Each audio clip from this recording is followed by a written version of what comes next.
లోక్సభ ఎన్నికల్లో విజయమే లక్ష్యంగా బీఆర్ఎస్ ప్రణాళికలు రచిస్తోంది. గెలిపే లక్ష్యంగా అనుసరించాల్సిన వ్యూహంపై నియోజకవర్గాల వారీగా సన్నాహక సమావేశాలు నిర్వహిస్తున్నారు. పార్టీ అధ్యక్షుడు కేసీఆర్ ఆదేశాల మేరకు party working president KTR, secretary general K Keshava Rao, Harish Rao సహా ఇతర నేతలు సమావేశాలు నిర్వహిస్తున్నారు. ఇందులో భాగంగా ఇవాళ నిజామాబాద్ లోక్సభ నియోజకవర్గ నేతలతో సమావేశం నిర్వహించనున్నారు. లోక్సభ పరిధిలోని అసెంబ్లీ సెగ్మెంట్లకు చెందిన ముఖ్య నాయకులు హాజరు కానున్నారు.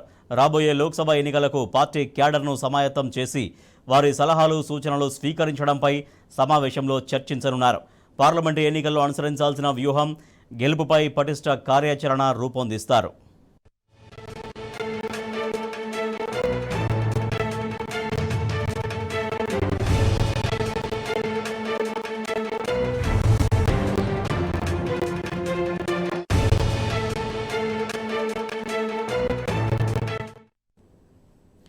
పార్లమెంట్ ఎన్నికల్లో గెలిపే లక్ష్యంగా బీఆర్ఎస్ వ్యూహ రచన చేస్తోంది. దీంట్లో భాగంగా ఇవాళ నిజామాబాద్ పార్లమెంటు నియోజకవర్గ క్యాడర్తో తెలంగాణ భవన్లో సమావేశం జరుగుతోంది. మరింత సమాచారాన్ని మా ప్రతినిధి సరిత అందిస్తారు. సరిత. రాజేష్, మరి కాసేపట్లో తెలంగాణ భవన్లో ఇవాళ నిజామాబాద్ పార్లమెంట్ నియోజకవర్గ సన్నాహక సమావేశం జరగబోతుంది. నిజామాబాద్ పార్లమెంటు నియోజకవర్గం కింద ఉన్నటువంటి అన్ని అసెంబ్లీ నియోజకవర్గాలకి సంబంధించినటువంటి ముఖ్య నేతలకి ఇప్పటికే ఫోన్ చేయడం జరిగింది. వాళ్ళందరూ తెలంగాణ భవన్ కి చేరుకుంటున్నారు.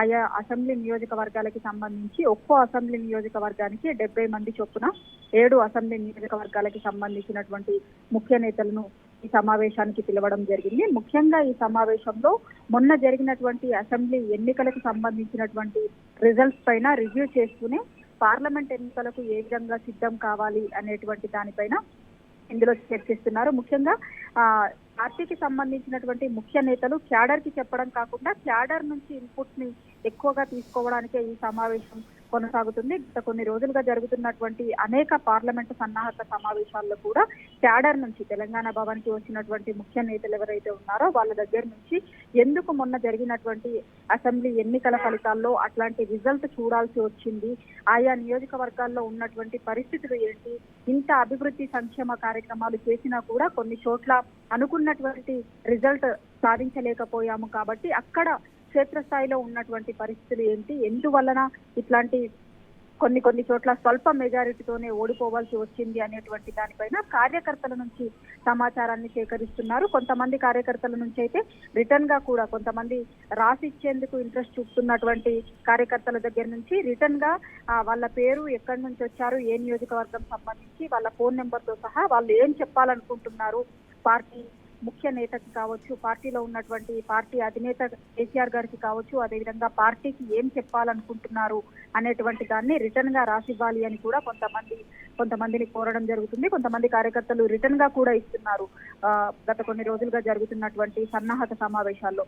సో మొత్తంగా అయితే అసెంబ్లీ నియోజకవర్గాలలో పరిస్థితి ఏ విధంగా ఉంది, పార్లమెంట్ ఎన్నికలకు ఏ విధంగా ప్రిపేర్ కావాలి అనేటువంటి ఇష్యూస్ ని చెప్తూనే కాంగ్రెస్ పార్టీ మోసపూరితమైనటువంటి విధానాన్ని కూడా ఏ విధంగా పార్టీ అంశాలపైన ఏ విధమైనటువంటి స్టాండ్ తీసుకోవాలి, కాంగ్రెస్ పార్టీ ఇచ్చినటువంటి హామీలను, అర్ధ సత్యాలను అసత్యాలతో ఏ విధంగా జనాల్లోకి వెళ్ళింది, వాటిని ప్రజలకు ఏ విధంగా బలంగా చాటి చెప్పాలి అనేటువంటి దానికి సంబంధించినటువంటి కార్యాచరణను కూడా ఈ సమావేశంలో పార్టీకి సంబంధించినటువంటి ముఖ్య నేతలు క్యాడర్ కి చెప్తున్నారు. Rajesh. Right, thank you Saritha.